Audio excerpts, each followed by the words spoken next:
That said, it's pretty close both ways. Well, we're going to join this one in progress. You see Ravitz has a couple copies of Underworld Connections on the battlefield. However, Sparkman has quite a few cards in play. Whip of Erebos, a Desecration Demon, a couple copies of Grey Merchant. Looks like Grey Merchant was whipped back. And looks like Sparkman has a few cards in hand as well. So Ravitz may be under the gun here a little bit. We might be headed to a third game as he does take a draw, and he's going to pick up his permanents, not finding what he's looking for.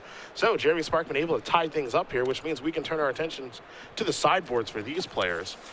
Looks like Ravitz is going to be on the play for game number 3. So I will take a look at 3 Staff of the Death Magus, a Primeval Bounty, a Dark Betrayal, 2 Doomblades, 2 Golgari Charms, 2 Erebos God of the Dead, a Vraska of the Unseen, and 3 Duress. Pretty run-of-the-mill stuff here. Yeah, a lot of things you'd want in the matchup. Erebos, great. Duress, great. Remember, that's generally the game plan. Dark Betrayal's, of course, good against a black deck. There's some interesting choices, and we'll see how many of them Ravitz decides to use. I think Primeval Bounty is probably just too expensive for this matchup. He can board one in, but it will probably just end up eating a Thoughtseized or a Duress. Other cards, he has, I think Vraska may actually be fine. It's another way to remove an Underworld Connections here. I doubt we'll see Golgari Charm. It can blow up an enchantment, but that's all it does. While Underworld Connections is important, I don't know if it's important to just board in a spell that's as narrow as Golgari Charm. On the other side of things, Sparkman with a Dark Betrayal, 1 Devour Flesh, 4 copies of Doomblade, 3 Pharika's Cure, 2 Erebos God of the Dead, and 4 Duress. Pretty run-of-the-mill stuff for Mono Black Devotion. Yeah, we saw a similar sideboard like this out of Owen Turtenwald. Basically in this matchup, you want the Erebos, you want the Duress, you want the Dark Betrayal. Now, one thing to keep in mind here, you take a look at Sparkman's sideboard. If he's able to win this third game against Ravitz, you have to imagine he likes his matchup against Mono Red in the finals with 3 copies of Pharika's Cure. Well, it's going to be better than what Owen had. The good part for Resendez is that this is, once again, no Drown in Sorrows in either player's sideboard. That card, I think, really the biggest beating against the red deck. Again, I'm not too surprised by that choice by a lot of the Black Devotion players this weekend.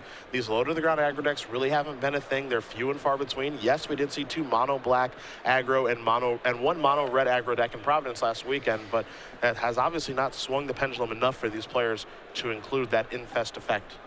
Yeah, that said, even though Sparkman has the better sideboard, if you're Resendez, you probably would rather be playing that simply because if you look at the seeding right now, Jeremy Sparkman's the 8 seed, and while Resendez was the 7 going into the top 8, this would be the only time he'd get to be on the plays if he plays Sparkman in the finals. And really, that's matchup.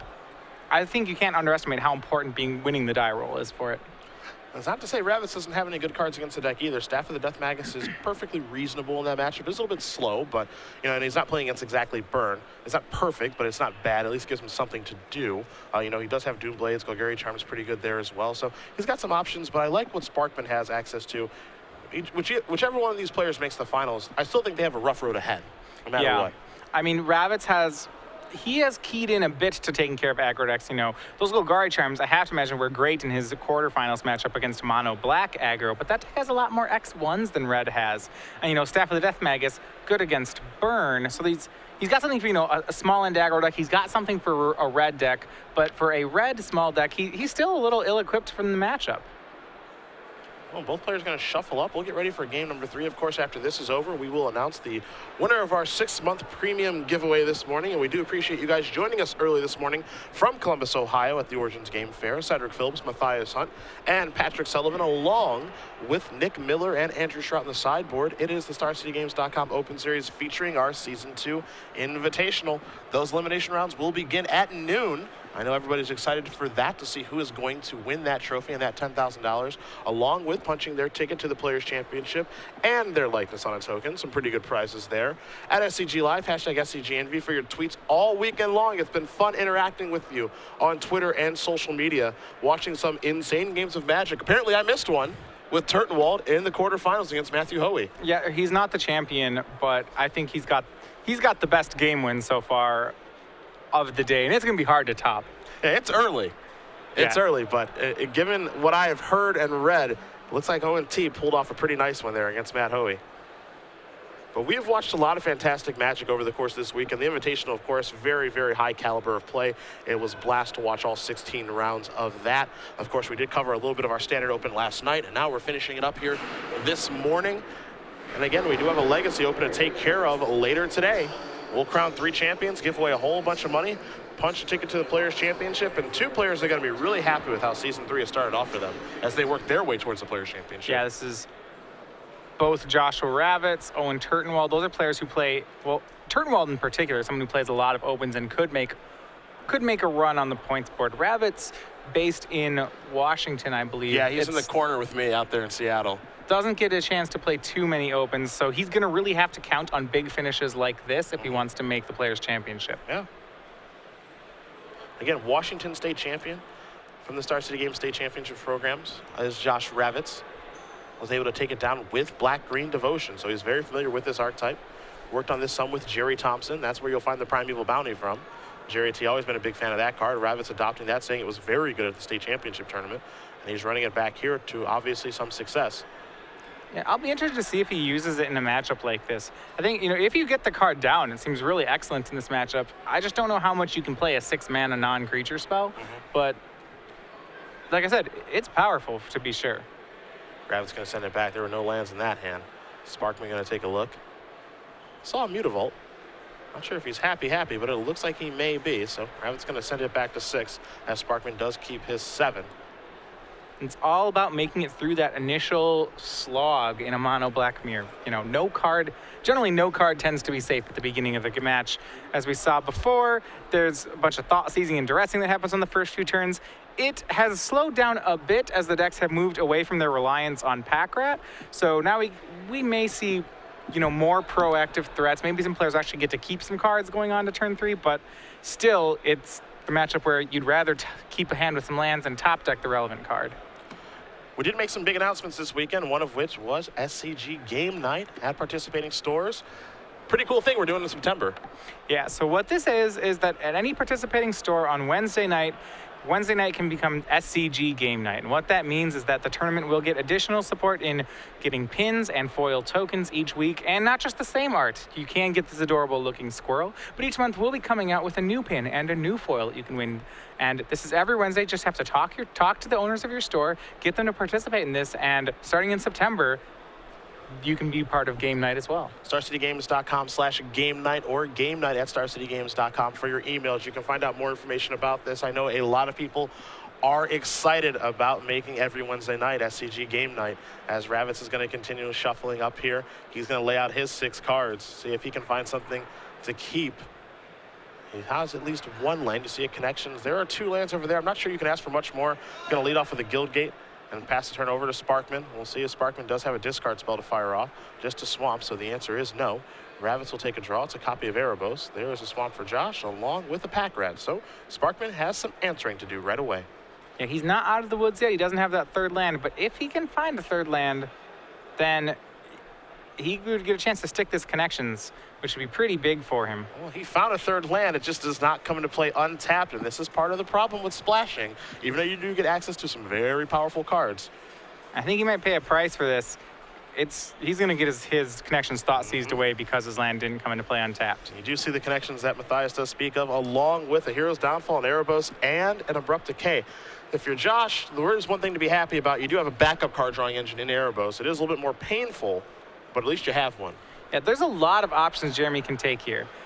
He can take the connections. That's the obvious play. But then again, Erebos could resolve if he takes that. This is his last chance to get Erebos, so he may want to take Erebos. Also, he could just take Abrupt Decay and clear the way for his own connections. A lot of choices. He's going to go ahead and take Ravitz's connections to start with.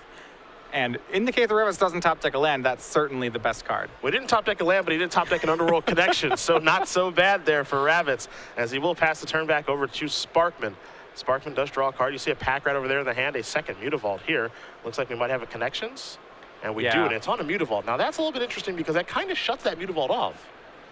Yeah, I mean, just shut the Mutavault off. It's unfortunate for Sparkman that he had to make that play, but you want to get it down. So this is one of the interesting situations where both players get to have Underworld connections. Or so you thought. Or so you think. I mean, Sparkman knew it was going to get blown up. He knew about the Abrupt Decay there. And he gets 1 draw off of it. Looks like Sparkman did draw a copy of Whip of Erebos here. Ravitz was able to find a land off of his Underworld Connections activation, so he's starting to work his way back into this game off of that mulligan. Did not get his hand shredded too badly, and was a timely top deck of another Underworld Connections after that Thoughtseize. Sparkman with the connections on his Mutavault again, simply going to pass the turn back. Ravitz draws a copy of Golgari Charm. That'll take care of connections again. This is why the green splash in this deck is quite appealing. and he hits the land. So he can make an Erebos here. He's going to go ahead and just make Erebos over Underworld Connections. And when they're in this connections fight, here's where Ravitz is quite the favorite. He has the Erebos, and on top of that, he has the ability to answer connections. Pack Rat going to come into play here for Sparkman. I'd like to play from Sparkman. I don't think he's going to win this card advantage war, especially not with his opponent having Erebos and green cards. So when you're losing the card advantage war in this matchup, you generally just have to start winning the aggro war. Sparkman doing just that. With having 2 Mutavaults in play, these Pack Rats are they represent a lot of damage. Ravitz is taking a look right now at a Hero's Downfall, a Golgari Charm. He's also got a Devour Flesh, and he picked up a copy of Grey Merchant of Asphodel. He's got some real decisions to make here. Pack Rat can put you under the gun. He does have removal for the card, of course, but he's got a real decision to make about how he wants to navigate this game now. He has the connections in play he can activate. He can, of course, activate Erebos. I think that's on the last check line of his list. I don't think he wants to do that. He could turn Erebos on with Grey Merchant, drain it for 5, gain 5 life, get in with a 5/7. Not sure if that's the plan as well. So I imagine this will be the turn where he takes some time to figure out exactly what he wants to do. He'll begin by activating Underworld Connections. That's a copy of Abrupt Decay. Big draw. We'll see where he chooses to go from here. He can try to kill both rats. He can lead off on a Devour Flesh. If he gets both rats off the board, you have to like his situation. Sparkman could have activated Underworld Connections. He chose not to. It would have put the shields down. Ravitz could have just used 2 removal spells to take care of the rats. So smart play there by Sparkman. And Ravitz has got to work his way through this Pack Rat army now. Sparkman does play a 6th land, and it looks like he's headed into the red zone. So he wants to be aggressive. An Abrupt Decay from Josh will take care of 1. No true sweeper on Josh's side, and Sparkman pretty cleverly playing right now so that he gets to keep his Pack Rats. He knows how valuable this card is. Yeah, he's got to be aggressive at this point. Going to discard Underworld Connections. We'll see if Ravitz has a response here in this situation. Aggressive discard. He knows that Ravitz has ways to blow up enchantments. Sparkman, I think, is showing very remarkable commitment to Pack Ratting now. This is the plan. Yeah, that's what it feels like to me. This is the plan. Every card he's drawing now is a Pack Rat. He says, I'm going to activate my Mutavault. That's going to die Devour Flesh. You're going to end up taking 2. Ravitz is going to have to untap here. We'll take a draw. It's a swamp, which isn't so bad. I like Sparkman's line. I think he's really correctly figured out what's important here. What Ravitz is going to have to do back is draw his own Pack Rat and start Pack Ratting back. Usually you don't want to be the second guy Pack Ratting. It's not normally a winning formula. Ravitz still can fight Pack Rats by Grey Merchanting Sparkman out, but Pack Rat does damage really fast, so Josh is going to have to get some Grey Merchants quickly here. Well, this looks like to me it's time for Ravitz to get his beat down on. That's what it looks like to me, as he does play Grey Merchant, and now he's going to attack here. We'll see if Sparkman has a Devour Flesh to blow this up. The answer is no. So Ravitz a little drain, a little gain. Now Sparkman's going to take a huge hit in the face as well. So Ravitz again has a couple of removal spells and a land in his hand. He's got his opponent down to 6. The life total is quite low for Sparkman. He might have to slow down with this Pack Rat game plan. He'd love to slow down. I don't think he can afford to stop hitting. When he stops attacking is when he starts losing. But you're absolutely right that I'm not sure his attacks get there anymore. One thing Sparkman has in his hand is a Grey Merchant of Asphodel, which in a lot of situations will be pretty good, but this one's not it, so he has to discard that to Pack Rat because Erebos is in the way. He's going to attack here with 2 3/3 rats. Ravitz is going to shrug his shoulders. I'd be surprised if we do see a block, and it doesn't look like we're going to. So Ravitz will take 6. He's going to go down to 14. He will take a draw. It's another copy of Grey Merchant. That might be the check mark here for Josh. That should be lethal here with that second Grey Merchant. I was going to say, yeah, he's just going to go for it right away. It's a good place to lead off, of course. As you play that, you drain your opponent for 5. You gain 5. You put him down to 1. Now Erebos can rumble into the red zone again. Pack Rat will be forced to block. You see Ravitz says, I will attack your Pack Rat because you have to block. It's going to be hard for Sparkman here. That second Grey Merchant really took a toll on him. It's a great magic card, and Sparkman's going to untap again. His whip and his Grey Merchant, normally that lifelink plays such a huge role, but Erebos greater than sign, both of those. That's what's causing the problem here, not to mention it's attacking as well. So Sparkman's plan of moving to Pack Rat certainly made a lot of sense at the time, but Ravitz's Erebos was able to blow up everything he was trying to do. And as you see Pack Rat and friends come into the red zone, it's going to be a discard of 2 cards Sparkman is going to deal 8 points of damage. Ravitz is going to draw a card. He's going to quickly untap. He's going to show a Hero's Downfall to kill one rat. He'll attack with the others, and he is moving on to the finals. Joshua Ravitz, the Washington State champion, on to the finals to try to beat Mono Red. And it looks like that first